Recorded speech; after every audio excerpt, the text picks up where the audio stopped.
உபதேசங்கள் கொடுத்துட்டு இதெல்லாம் நீங்கள் சொல்லணும், இப்படி தியானம் பண்ண முயற்சி பண்ணுங்க, இந்த மாதிரி நிறைய விஷயங்களை சொல்லுவாங்க. சொன்னதுமே உங்களுக்கு பலித்தமாயிடுமா அப்படிங்கிற அந்த கேள்வியே நம்ம மனசுக்குள்ளே வந்துடும். இப்போ நம்ம கேட்டுட்டோம், நமக்கு இது பிடிபட்டு விடுமா அப்படிங்கிற அந்த ஒரு எண்ணமானது மனதுக்குள் வந்து விட்டாலே முடிஞ்சு போச்சு. எப்பவுமே இறைவனை சரணடைவது போல் குருவையும் சரணடைந்து விடுங்கள். இப்போ நிறைய சொல்லுவாங்க, தொடு தீட்சை, ஸ்பரிச தீட்சை, இந்த மாதிரி நயன தீட்சை சொல்லிக்கிட்டே போவாங்க. இதில் எதுவாக இருந்தாலும் குரு பார்த்து உங்களை கண்டு கொண்டு விட்டார் அப்படிங்கும்போது உங்களுக்குள்ள ஒரு தெளிவை ஏற்படுத்துவார். அதுதான் அந்த தீட்சைன்னு சொல்றது. ஏதோ ஒரு விஷயத்தின் மூலமா உங்களுக்குள்ள ஒரு புரிதலை, தெளிவை உண்டாக்குதல் அப்படின்னு சொல்லக்கூடியது.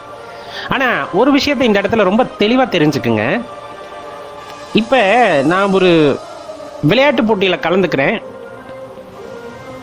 அந்த விளையாட்டு போட்டியில நான் வெற்றி பெறணும் அப்படிங்கும் போது ஓட்டப்பந்தயம்னு வச்சுக்கோங்களேன். ஒரு 100 மீட்டர் ஓட்டப்பந்தயத்தில் நான் ஓடுறேன், நான் வெற்றி பெறணும், என்னோட இலக்கு அதுதான்.